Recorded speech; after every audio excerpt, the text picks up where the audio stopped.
10 episodes of the Money Gigs podcast behind us. I gotta say, who I was and what I was doing in November is different from who I am and what I'm doing now in June. At the time, back in November, I didn't have my mantra, people, process, then product.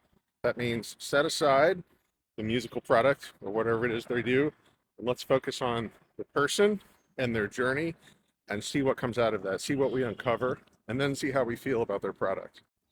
I started with Nikki Sage. Nikki Sage is a pop performer, sure, but a multi-talented performer, entertainer, business person. Then it was Sibel. Sibel is very business-minded. Sibel has several residencies and runs them, like books the places in Cincinnati. Sibel also has original works that she's produced. Very creative, very talented, and very business-minded. Then I went right at a Cincinnati legend, Tracy Walker. And Tracy Walker has very strong opinions about the relationship between performers and the venues they play.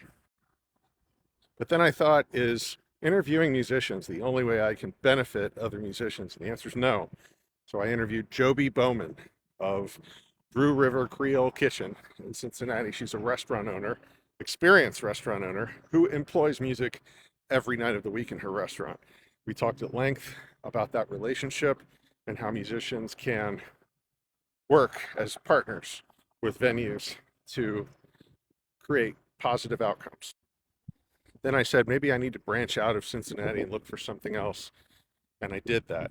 We went to Portland for my best podcast episode so far in terms of traffic with Gregory McKillop, also known as Rune, who gave wonderful advice on how to put together a tour, how to draw people to your tour. Lots of information there. Then I came back to Cincinnati for Jan Deal. Jan is a wonderful multi-instrumentalist, but also a lifelong music educator, and talked at length about his gigging journey and educating journey. Lots of experience in that episode. Then, while vacationing in Hocking Hills, Ohio with my family, I interviewed Jim Pells. Jim Pells is a guitarist, but he wasn't always. He had to switch instruments, had to, not by choice, he had to. And that's a wonderful story of resilience, and you'll love that episode with Jim. And then I stayed in Cincinnati, and I went even deeper into the community for Dan Carlsberg. Dan Carlsberg released a wonderful album of solar jazz piano, and we talked at length about his journey, his gigging journey, what he's doing now, and aspects of recording that solo jazz album. So that's a wonderful journey to take in, and a good CD to pick up as well. Then I thought again, Cliff, we're stuck in Cincinnati. I'm from Cincinnati, right? So I went to LA. A gentleman I met on TikTok, and his name is Phil Carrillo, and I had no idea what I was getting into. I just saw a guy playing steel pan and surfing. Phil Carrillo is a big deal in Los Angeles. He's played for big movie stars. So you got to take in that episode for sure. And I got to say, LA and Cincinnati are very different music scenes.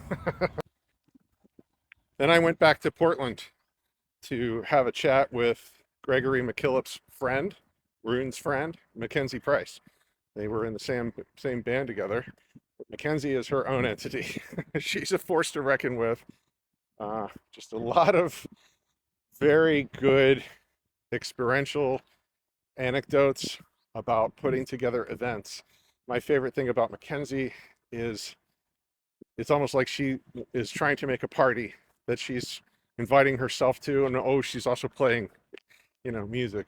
Very interesting, unique concepts, and an important journey as well, with a little focus on the experience of an LGBTQ plus person in the music world and entertainment.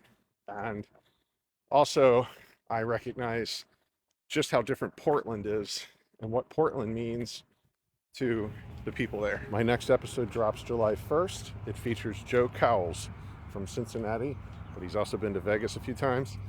And we are giving away a guitar.